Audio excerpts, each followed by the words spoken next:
You're listening to episode 57 of Present Moment.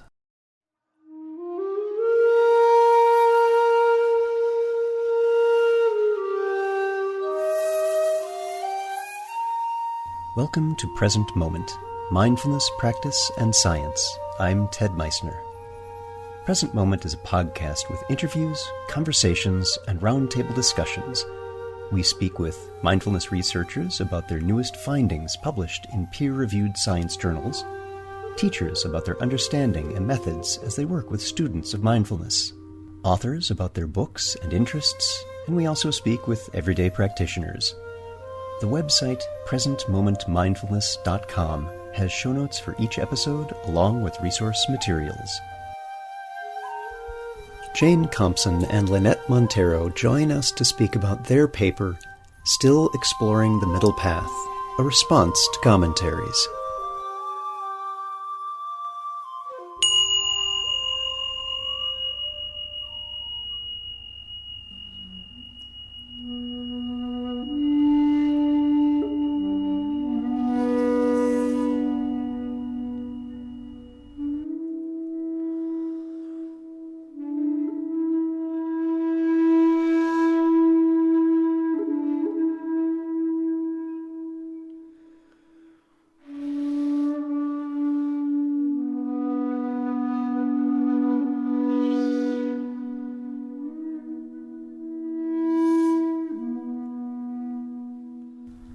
What if you were new to running and you were going to train for a 5K? Good for you. You diligently check with your physician, get the right shoes, and start to participate in a group that helps you train. As the training progresses, you notice your health improving. You don't get out of breath going up the stairs. You feel stronger. Even your older clothes start to fit again. Not a bad thing, right? What if your fellow 5K trainers were out for one of your runs and a big group of old marathon runners passes by, criticizing you for not doing what they're doing? They call your 5K just a lesser version of what they're doing and condescendingly cast aspersions to what you are finding to be of benefit in your life. Worse, they're critical of you supporting the greedy running shoe corporations, all the while conveniently ignoring they're wearing the same shoes themselves. This reflects more on the marathoners than the 5K runners, and is, unfortunately, what we see happening as some critics of mindfulness do exactly this. Belittle mindfulness that isn't within their own view of what they think it must be.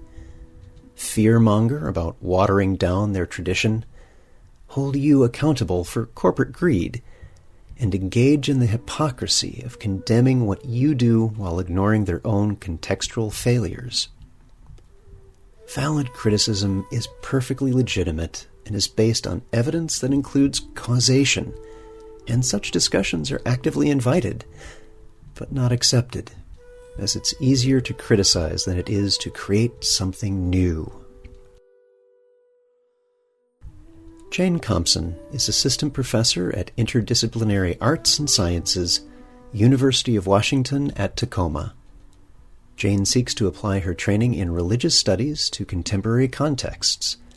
Much of her current research interests involve applying insights from Buddhist traditions, particularly Buddhist understandings of the mind and its relation to suffering, to contemporary contexts such as environmental education and healthcare.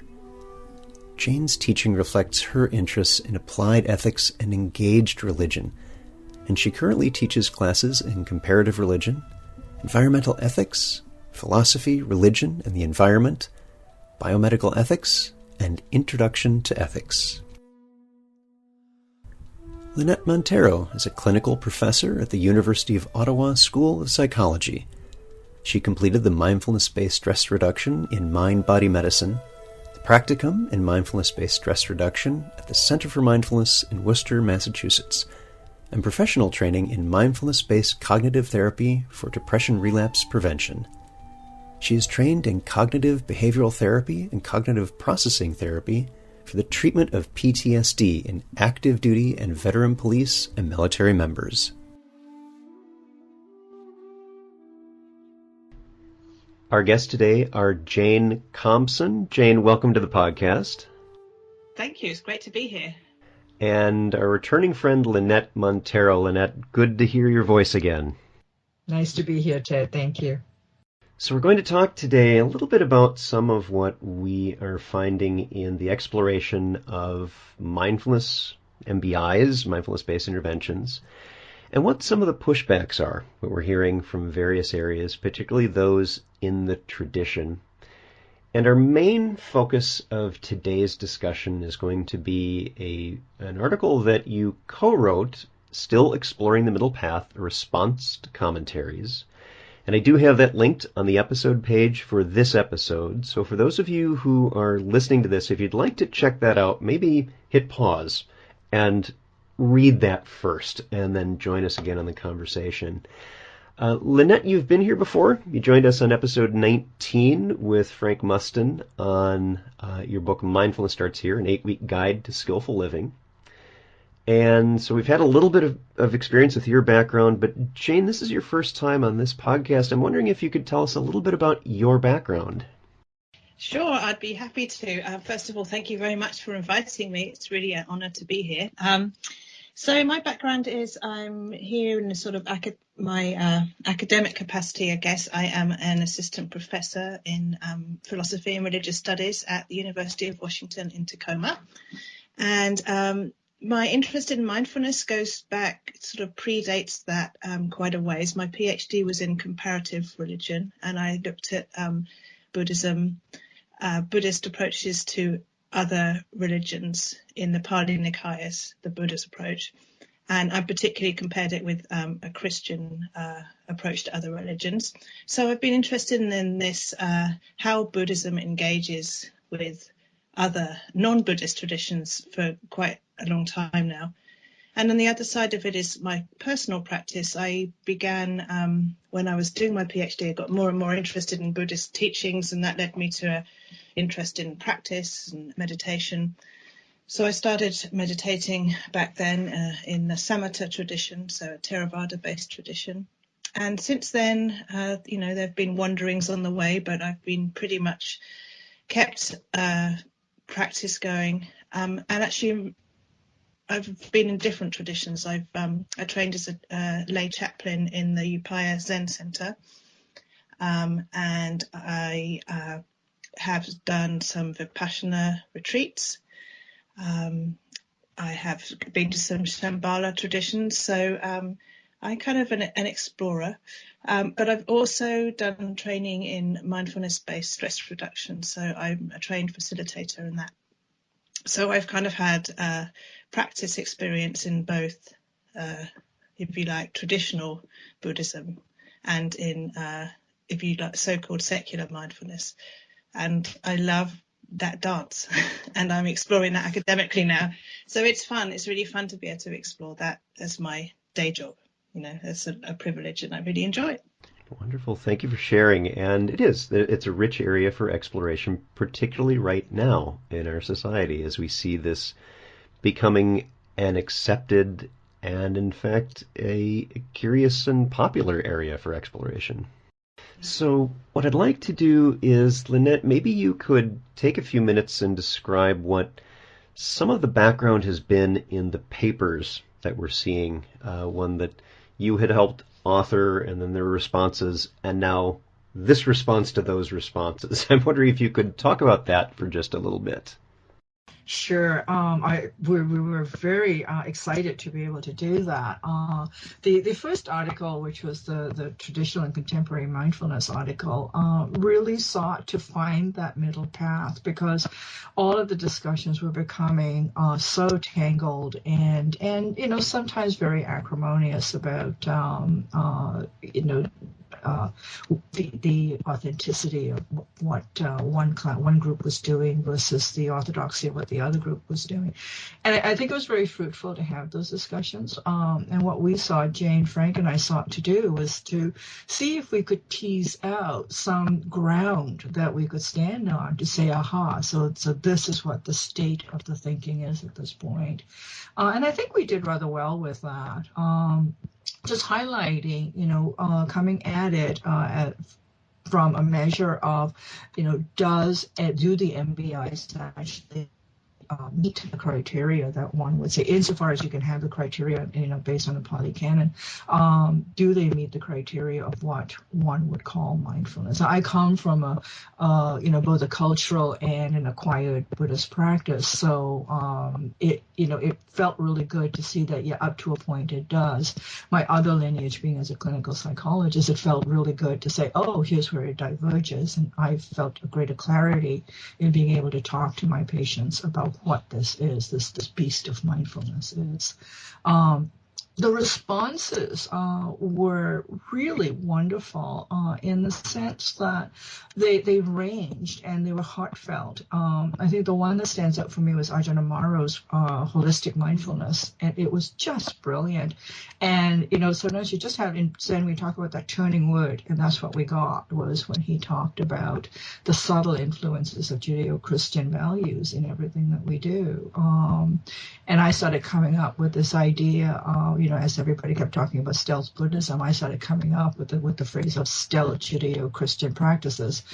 But, it really does challenge us. And that article challenged me. It really challenged me to go back and look. And out of that comes another article that I hope will be out in 2016, and are looking at the value-laden aspects of therapy. Other responses were Paul Grossman's embodied ethics is such an important topic that it's not just sitting in front of the class and delivering didactic stuff. There's an embodied process as a teacher, as you both know in our training as mindfulness teachers. Mitra and Greenberg, there were a whole lot of people that really brought together some very important points. Some critical, some not, some, taking it in their own path. And I think it gave a very rich perspective of where we need to start really practicing in refining what we do with this intervention we call mindfulness. And through all of that, I think I was reluctant to kind of have a commentary because I felt everything kind of sat really nicely. But as Jane and I kept talking, and Jane really initiated the response to the commentaries. And I was concerned we were going to get into a Tom Jones novel kind of thing of a response to response, but I don't think that's going to happen. But, Jane initiated this current commentary, which, again, she did the yeoman's work and all of it, and I kind of fed in the more clinical mindfulness pieces. And I think it really clarifies and establishes, it takes it to the next level. It gets us to ask these very tough questions about, what are we really talking about? Are we talking about a dichotomy? Are we talking about something that has gradations, and then that's where our question lies now is, is it really a dichotomy? Is it really Buddhism against secular mindfulness, which I don't believe it is, and I know many Buddhist scholars don't see it that way. So I think that's where we're sitting right now. Is our question is, what do we mean by this? These terms like stealth Buddhism. What do we mean by you can only practice mindfulness if you're a Buddhist? Wonderful points, Lynette. Thank you very much for that background on where we are today with this newest paper. And Jane, I'm wondering if I could ask you to give an overview, just a high level of what some of the points are made in the paper for those who haven't read it yet. What are some of the things that you're talking about in this? Well, I guess that one of the most sort of strident critiques was that mindfulness can fall into secular mindfulness can make two kind of errors. One is that it can misrepresent and water down Buddhist mindfulness in a way that makes it kind of Buddhism light. So it somehow does a disservice to the true intentions and roots of Buddhist teachings. And examples of that are this phrase called muk mindfulness sort of sums that up. So there's worry that mindfulness has become sort of almost commodified and just becoming a way of not just, if you like, an accessory that doesn't push deeper societal questions about social justice, economic justice, working conditions. So, you know, an overworked executive working for maybe a bank, for example, that has nefarious practices might be taking mindfulness classes to help them cope with their stress. Yeah, and somehow Buddhism is better at that. Somehow the tradition is more effective at that. And yet I ask, well, it's been 2,500 years, and yet I don't see Buddhism has changed that. Perhaps neither the tradition nor mindfulness are at fault for that pre-existing condition. Right. That's a good way to look at it. Yeah, absolutely. So that was one side of the kind of criticism, and on the other side is the idea of, which I'm sure you're familiar with, this idea of stealth Buddhism. So that people who are teaching secular mindfulness are actually bringing in Buddhist values without owning them as Buddhist values. So it's a kind of stealth process. There's an implication of sort of being disingenuous about it, so that this becomes problematic for people who wouldn't naturally adopt Buddhist practices because of their own religious affiliations. Or another issue that came up was that of informed consent. So if somebody is being taught mindfulness in a secular context and the kind of Buddhist roots of that practice are not owned in the consent process, then that's a sort of violation of full and knowing decision-making, I suppose, autonomy. So those were kind of the two, for me anyway, the two most weighty attacks that I felt moved to address. So that was kind of the context.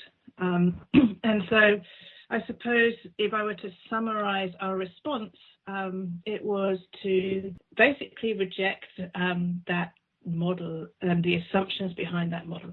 So that model of either mindfulness or stealth Buddhism kind of makes some assumptions. One of them is that there's a rigid dualism between secular and religious, or secular and Buddhist, as though everybody knows what those are. But what do those terms mean? Each idea has a history, right? And the idea that Lynette was talking about the subtle influences of Judeo-Christian traditions, and subtle influences of our kind of intellectual history are everywhere. And one of the examples of that is in the idea of religion.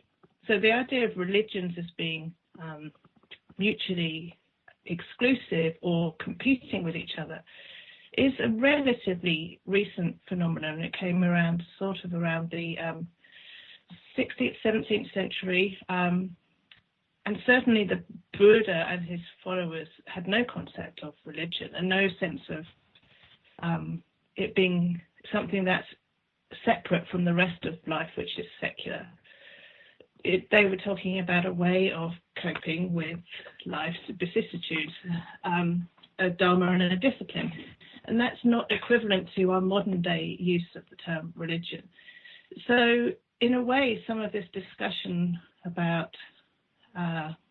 what's religious and what's secular is peculiarly modern and I think has European roots. So looking back to the Buddhist text to find an answer to that question of is it religious or not doesn't really come up with any answers, because they didn't have those concepts even to ask the question. So, but looking at the text seemed like a good way to go anyway, and I'm heavily indebted in my research and my thinking to Rupert Gethin, who was my PhD advisor, who's a brilliant Pali scholar. And he makes the case, looking at the Pali Canon, that the Eightfold Path, the Buddha's teaching, according at least to the way it's presented in the Pali Nikayas, the earliest scriptural canon of Buddhism, the Eightfold Path describes, if you like, a law of the universe, the way things are, such that the universe is just such this way that if you act in certain ways, including, on the 8 categories of the Eightfold Path, it leads you in a kind of positive cycle, closer and closer towards the cessation of suffering. Acting in a negative way in those 8 categories leads you into a place of more suffering, ultimately. Right, so it's very pragmatic. Now, what's clear from the Pali Canon is that this Eightfold Path is not something that was socially constructed. It's not a figment of the Buddha's imagination. He's very clear, the Buddha, in the descriptions of the Eightfold Path, that he's just describing something that's already there. So we use the analogy, and others have used that too, that Newton didn't create gravity, he just described it. So I think that the account of the Eightfold Path seems consistent with that idea that there's a natural law. I would just add on to that if that were the case, that it is the creation of Gautama, a creation of his mind, then that would be in direct conflict with the tradition of having Maitreya Buddha is the next Buddha, or having any previous Buddhas who have rediscovered the simple nature of being a sentient being. Yes, exactly. One of the categories of a Buddha is one who hasn't been taught the Buddhism. That's, a Samma Sambuddha, has such a Buddha who has found it out on their own, right? But the key word is discovered or found it out on their own. They're not creating it on their own. So this implies that there's this sort of this ontological reality of this path, this what I call the ontology of causation. It's already there. It's just being discovered.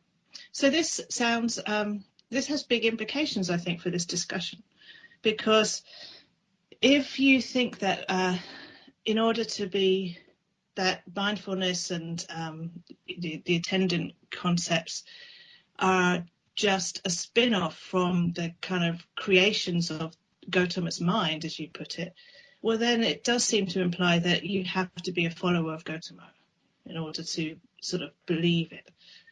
Whereas if what you're describing is what Gautama was describing was not, if you like, it was just the way the world is, then that's accessible to any of us, right? It's not his property.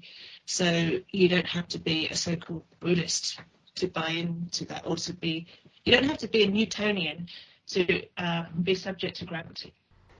Right. The way I think of this kind of criticism is that it requires, as you articulate in the paper, one of the pushbacks was, but it requires faith in the Buddha, and that faith and confidence, saddha, is in the same way we have faith and confidence, understanding that there is gravity.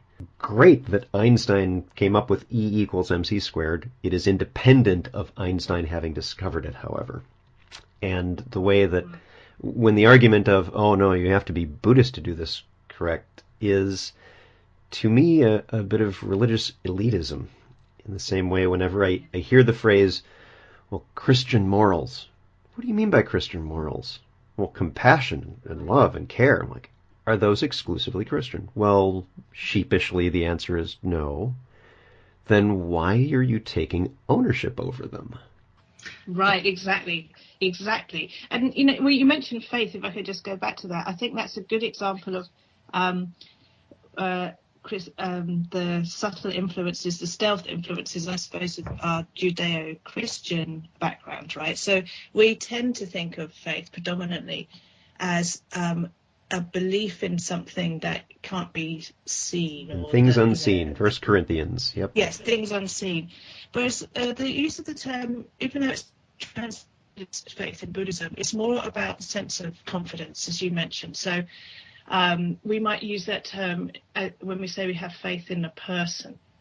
And that faith is usually based on our experience with them, right? So, I have faith in my friend that they're doing a wonderful job at their upcoming presentation, right? Because I know them.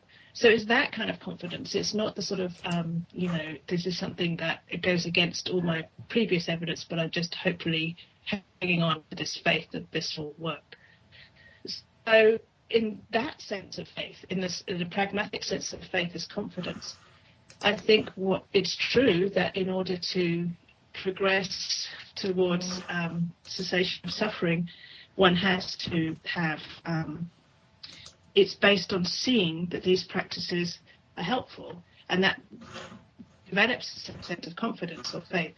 But it's not in the absence of evidence you have that faith. The faith is precisely based on that evidence. Yeah, you may start with an absence of evidence in the same way that I now have a strong confidence that when I go have sushi, I'm going to like it. My first time, I had no experience. I was curious. And I had some trust in people I had confidence in, so I tried it myself. I had that taste, that experience. And that led me to increased experience, which built up my confidence that this is something that I like. I'm wondering, Lynette, if we can shift over a little bit to you and chat about some of the points that have been raised here.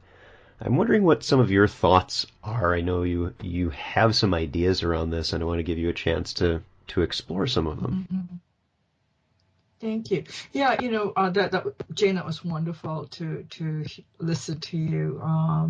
And one of the things I just wanted to point out too is that in the Digha Nikaya, the whole core of the Buddhist teachings comes around the idea of come and see, right?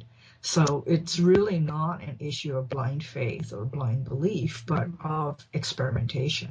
Ehipassiko. Yeah, exactly. I'm not going to risk my Pali pronunciation around Jane.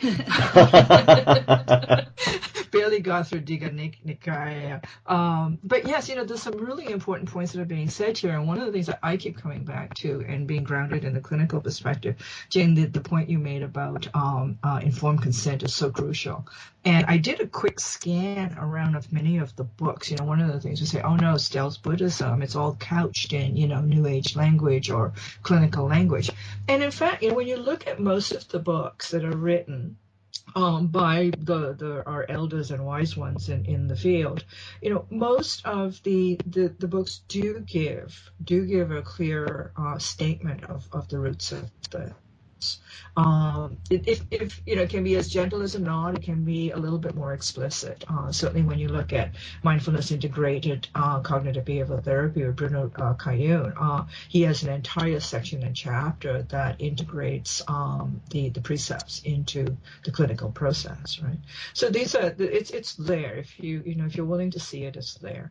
What I was thinking as you said that was that there's also one assumption that Buddhism is the only way to awareness, whereas we know from all the many different approaches in psychotherapies that they all cultivate awareness through different dimensions.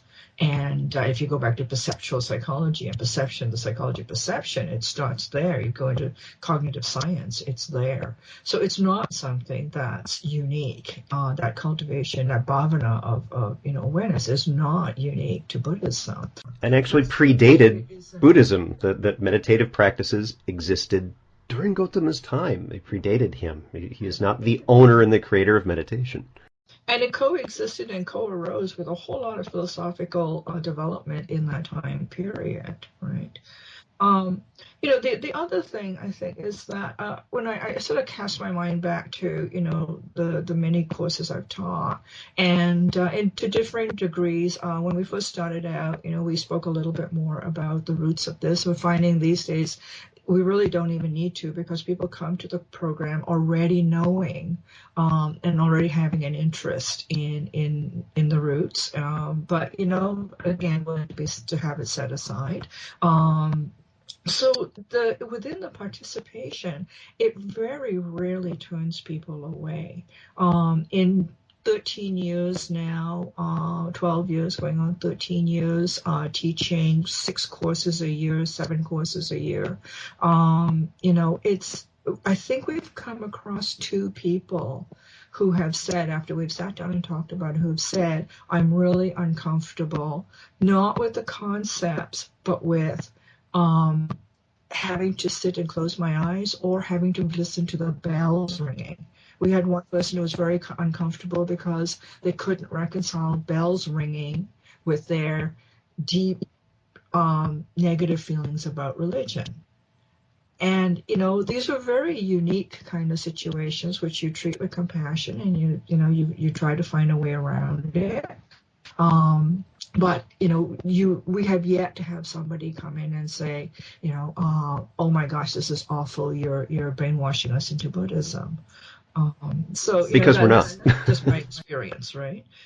So, and I think one of the things too that in what Jane was saying is that there's also this dichotomy that assumes that somehow I had this vision of psychologists and mental health professionals or medical health professionals, like the barbarian hordes coming down and taking away all these jewels, right? And forgetting that the healthcare profession has had a long history of having to refine through painful process our own code of ethics, our own approach to things, our own sense of what does it really mean to be relationally connected with somebody, and what are the demands on us, right? And Jelvit, he's a moral philosopher and a psychotherapist who has defined 6 dimensions of ethics, and in psychotherapy, and within those dimensions are included professional ethics, clinical ethics, and virtue ethics. And he talks about it as not being as simple as do no harm, not as simple as just be honest with your patients. So we already know that it's a very complicated process. Informed consent isn't just my telling you what this is all about.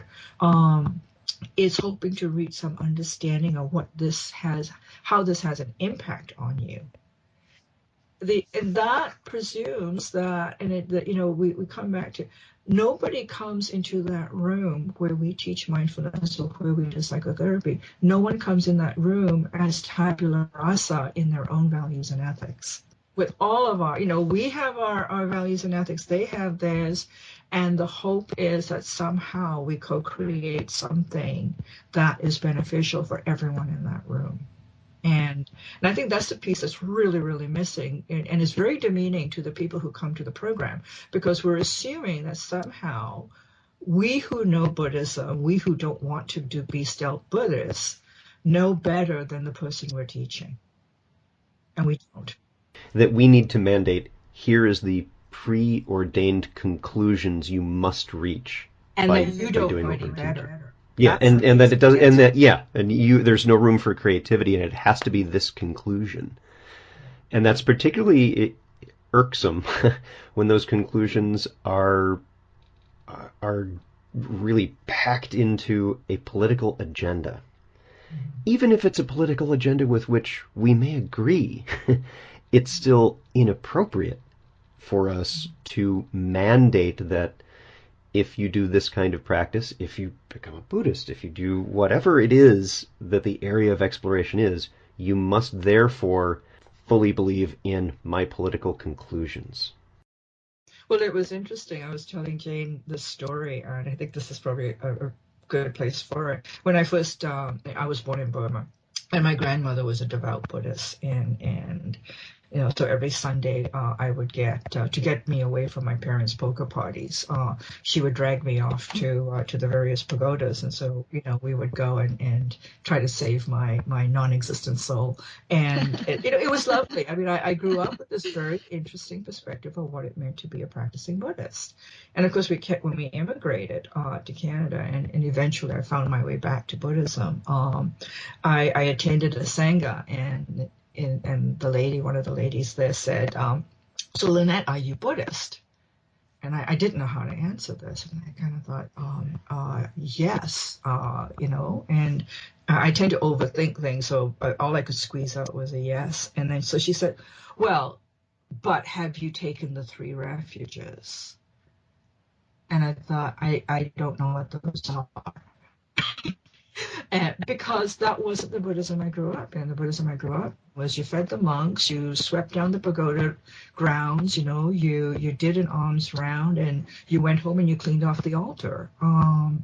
And so she was, I felt this real sense of shame about who I was and my culture and everything else, and thinking, I know I haven't taken the 3 refuges. And so she kind of looked at me disdainfully and said, well, then you're not a Buddhist. Oh, okay. And it still sticks with me because I think, well, that's not the only way to be a Buddhist, and that's such a Western perspective, right? Yeah. And it's, again, that religious elitism of it has to be my way with my conclusions, and this is the true Buddhism. Yeah, you've got to go through all the, what a friend of mine calls the yells and bells and smells of before you're considered a true Buddhist. And the idea of practicing, the idea of it speaking to you at a different level, a more meta level, not meta as in loving kindness, but a more meta level of meta with 1 T, the law of gravity level, somehow makes you suspect, right?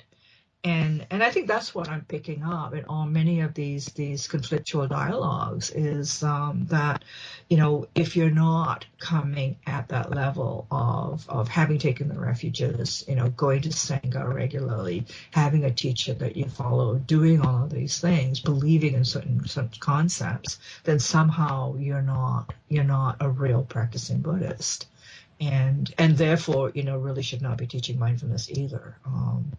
Yeah, and what I find very curious about those kinds of pushbacks and concerns, and understanding those are sincere concerns by many people. I get that. I do want to honor that that is true.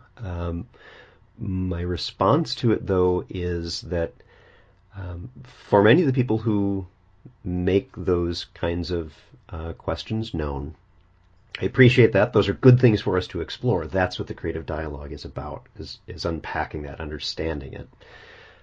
What I often find, though, is that this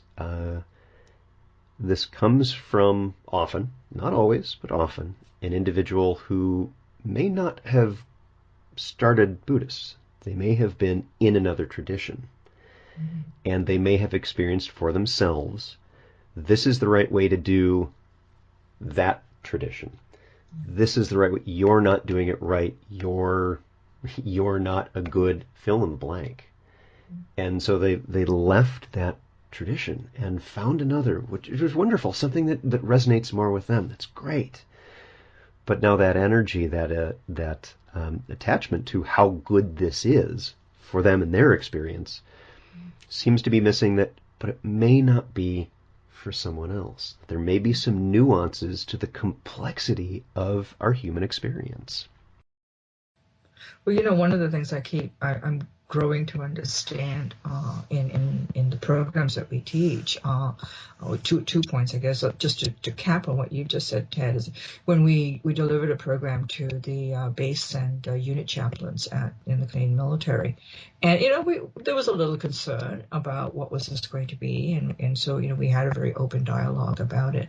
And as we went through this, the chaplains were really moved by the depth it took them to in their own faith tradition. and how they were able to separate out all the things that there were obstacles to them in the context of their own worldview, without ever having to say, oh, that's a Buddhist approach to taking obstacles away. They could do it through their own faith tradition. And I think that stands for me as a phenomenal example that what we do is universally helpful. If we're careful, we have to be careful, but also that we're not imposing Buddhist perspectives on people. We're inviting them to look at their own world through their own perspective and their own experience. And I think that's really powerful. The other one is that I'm growing to really see this 8-week program, and as the arc of the program is one of moral development, and I think where the criticisms of mindfulness, secular mindfulness, and clinical mindfulness come in is that they look at it and say, yes, but you're not teaching all the core stuff that gets people to be enlightened, to be liberated, to go out and take social action. And my view is, if we are, and if I am even as part of that co-creation, if I'm going from one tiny piece of ignorance to, a slightly better understanding of how I get myself hooked in the process of 8 weeks, I'm pretty darn happy. Yeah. Because I've reduced my risk to the world, right? And I think if we start looking at it as like getting rid of these huge performance criteria, in 8 weeks, can you take someone to enlightenment? Well, no. But right. And nor does the tradition. Well, yeah, nor does nor does Buddhism. I could spend 8 weeks with a Buddhist teacher and be more confused at the end of it, I'm quite sure. And that's my own ignorance, But the whole issue is that if I can take a little more responsibility for my experience and not pin it on everybody else at the end of 8 weeks, I've moved from ignorance, and in some traditions, to enlightenment. And I keep building on that, right?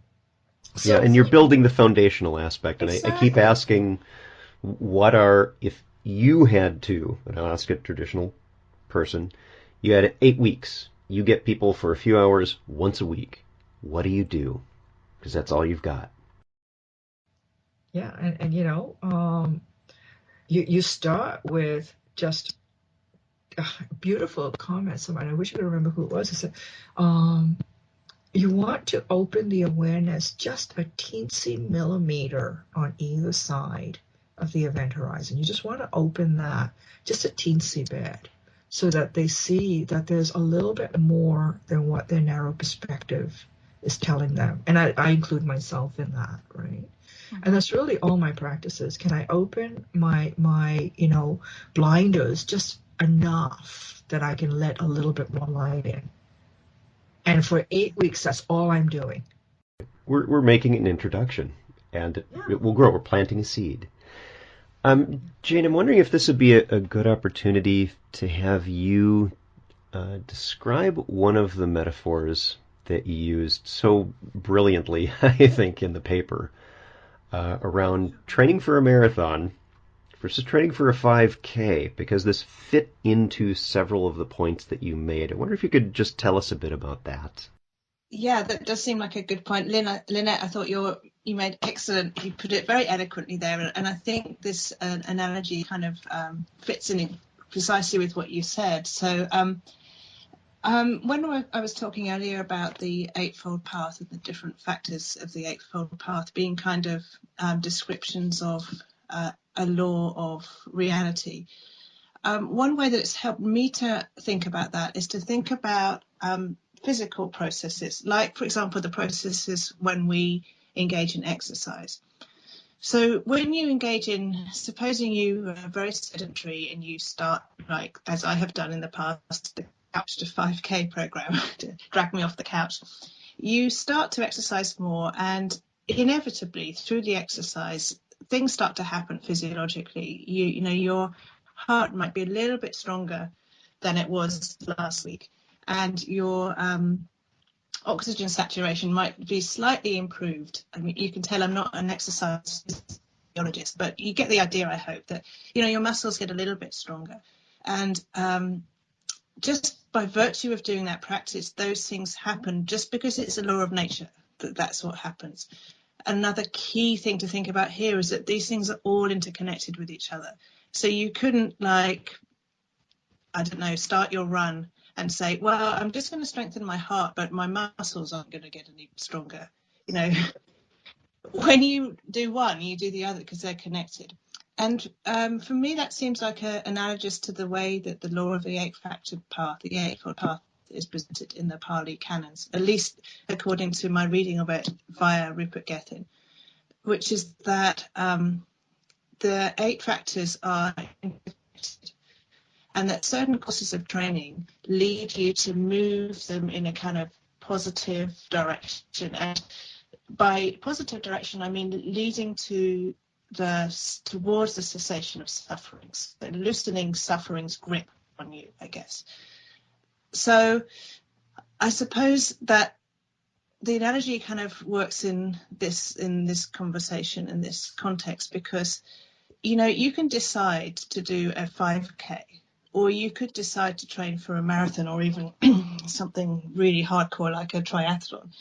And you're still it's still the same laws in process, right? Whether your goals are very small or whether your goals are very lofty, right?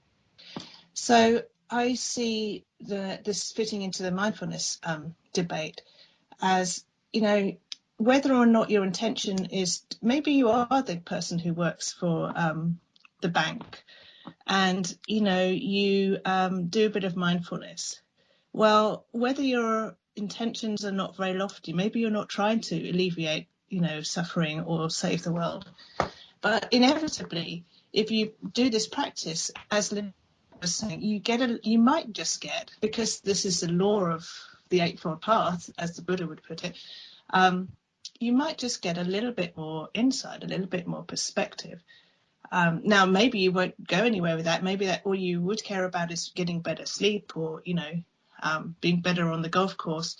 Well, you know, then that's the equivalent of saying, well, I'm just going to stop at the 5K, right? But the point is that causality is operating. And if you keep working at it, maybe you get to a point where there's an inconsistency here between your daily life, your practices, and the insights you're beginning to develop through this cultivation of things such as mindfulness. So, and another thing too is, you know, I think you may have heard of cross training. It's the idea that if you want to get better at running, for example, it helps if you do strength exercises and things as well. So recognizing that all of these elements are interconnected and training accordingly might make you do better in your goal. And I think that that's a way that I use to try and understand the importance of ethics in the context of mindfulness, right? That mindfulness, I think automatically raising your mindfulness may create the conditions for a kind of broader, less self-centered ethical awareness, but also consciously addressing ethical conduct may also provide the conditions for more mindfulness. So training in covering the different bases, I think, makes for a better training program. And certainly, you know, the Buddha he described his position not as Buddhism. In fact, a little aside, apparently the first time the word Buddhism was used, according to a religious historian called Wilfred Cantwell Smith, first time the word Buddhism was used was in 1801 in Europe. So all of these years, you know, this tradition was around without being called Buddhism. So what did the Buddha call it? He called it things like the Dharma and the discipline. So his focus was on a practice, a discipline. Just like, you know, if you're training for some athletic event, your focus is on, you know, a certain discipline you need. And this involves all the areas of your life. It might involve, you know, your diet, your psychology, not just your physical training. So for me, I found that kind of analogy helpful for understanding this, making this distinction between a path that's just the figment of someone's imagination and a course of training that works in accordance with the natural causality of things, I suppose. Yeah, and it fits into several of the points that you made at the beginning of the discussion and in the paper so well. And there's one, I'd like to read just one or two sentences from the paper on the topic of stealth teaching. And one of the things that you say here, using that same analogy, is a person who decides to undertake a light exercise regimen being a stealth marathon runner, or when they decide to undertake training for a more modest goal, such as climbing up the stairs with less breathlessness, are they somehow demeaning or diluting the goals of marathon running by not fully committing to that discipline? It would seem absurd to say so. And that's a beautiful quote because it fits in quite nicely that not everyone's going to be running a marathon, and someone doing a 5K doesn't take away from marathon running any more than my dog takes away from wolves. They've got some similarities. Well, be careful there, Ted. Be careful. I'm sorry, you're becoming a little bit of a fanatic there. On dogs. Dogs and wolves. Yeah. Yeah. Absolutely. I like that analogy of the dog and the wolf. Right. So I think that sometimes the critics were trying to have it both ways, right? They're trying to say, well, mindfulness is Buddhism light, and it's also stealth Buddhism. And it's just like, it's the same causal process that doesn't belong to anybody. So the person when are you an athlete, I suppose, is another way of putting it. Would you call someone who's running a 5K an athlete, or is athlete only described appropriate for somebody who's an Olympian, for example?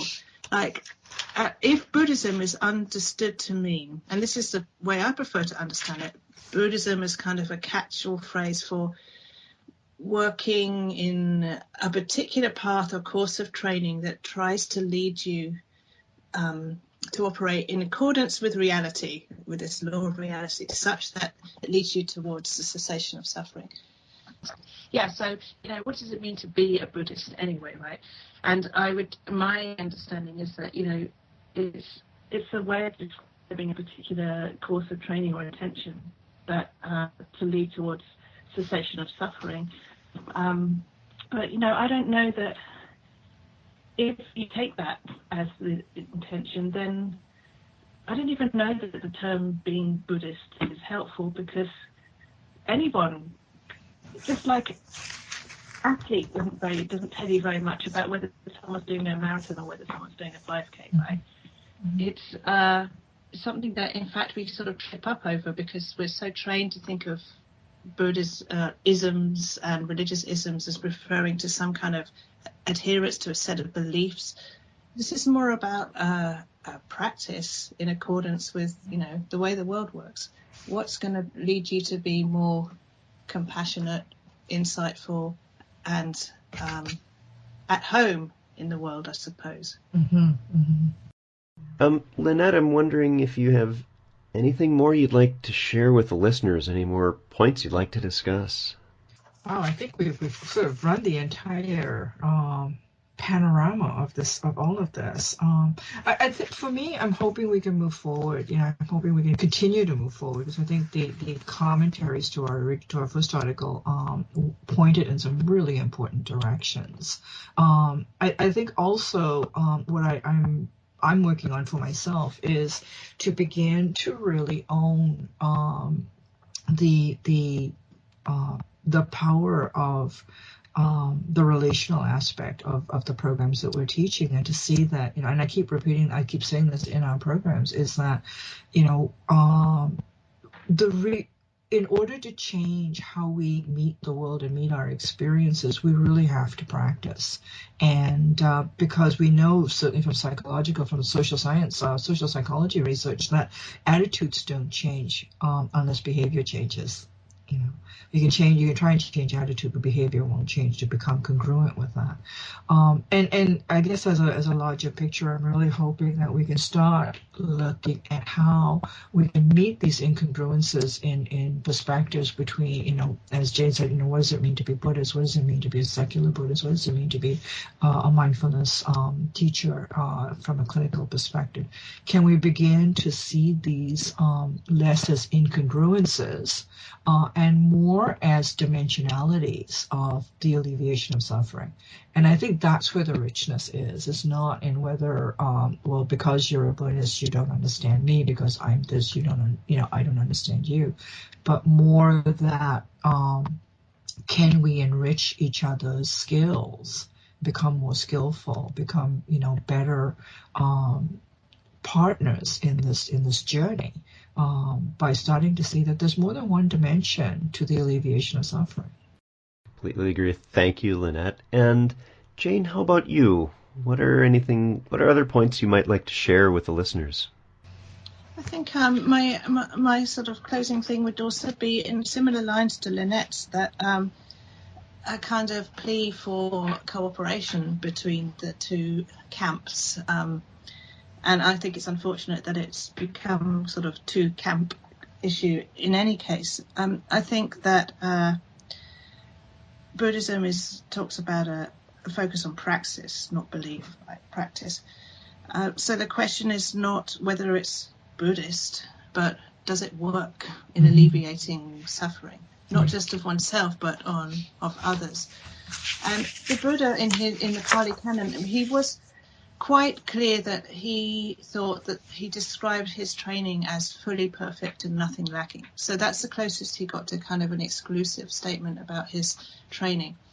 His idea was that the nature of his enlightenment was that he could see the best way to operate within the parameters of reality to get to the cessation of suffering. Right? But he said, don't take that on my authority, test it out and see.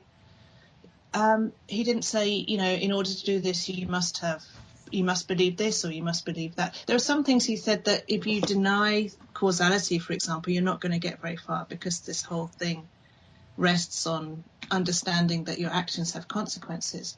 But again, he said that's not a question of blind faith. You just have to test that out for yourself. So I think that we can all, I hope, work together. And I think that lots of the work, like Ruth Baer recently wrote an article in Mindfulness about ways of testing and seeing whether these practices empirically come up with the goods, right? And I think that's great. It's the come and see thing. Let's do that. And maybe we've become so hung up on these categories of Buddhist or not Buddhist that maybe sometimes, it's possible that the idea of being Buddhist becomes a stumbling block towards, progression. I certainly don't think that only somebody who self-identifies as Buddhist is subject to this cause and effect. In fact, sometimes, as even the Buddha himself said, these views can be a hindrance. So I certainly don't think it's inconsistent with the Buddha's teaching to explore and, try different techniques and just test it out and see. There's nothing in the Buddha's teaching that said, just the whole concept that you have to be a Buddhist in order to do this just doesn't fit. It wasn't anything that the Buddha ever would have talked about. What he did say was that in order to be free from suffering, you have to work in accordance with this lawfulness of reality, and you can turn away from it, you can ignore it, you can carry on, you can do mindfulness but still carry on, embezzling funds or something, but see how that works for you. It's reality that will make that not work, not sort of Buddhist thought police. Thank you very much. Our guest today, Lynette Montiero. Lynette, thanks for being here. Thank you, Ted. And our new guest, Jane Compson. Jane, thank you so much for being here. Thank you very much. It's been a pleasure.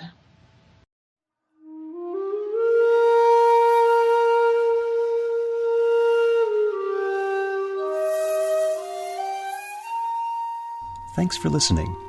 If you'd like to hear more about something you've heard in today's podcast, please come visit the website at presentmomentmindfulness.com. You'll find an entire webpage devoted to this and every episode. You can comment on the episode page and find show notes and other helpful resources for your mindfulness practice. The shakuhachi music heard on Present Moment is used by permission and through the generosity of musician Rodrigo Rodriguez. His website is linked on the Present Moment website on the About Podcast Music page. Sound editing, mixing, and mastering provided by the generosity of Anthony Dominello of StructureFromSound.com. Until next time, remember, every moment you have a choice. Make it the best you can. See you next time on Present Moment.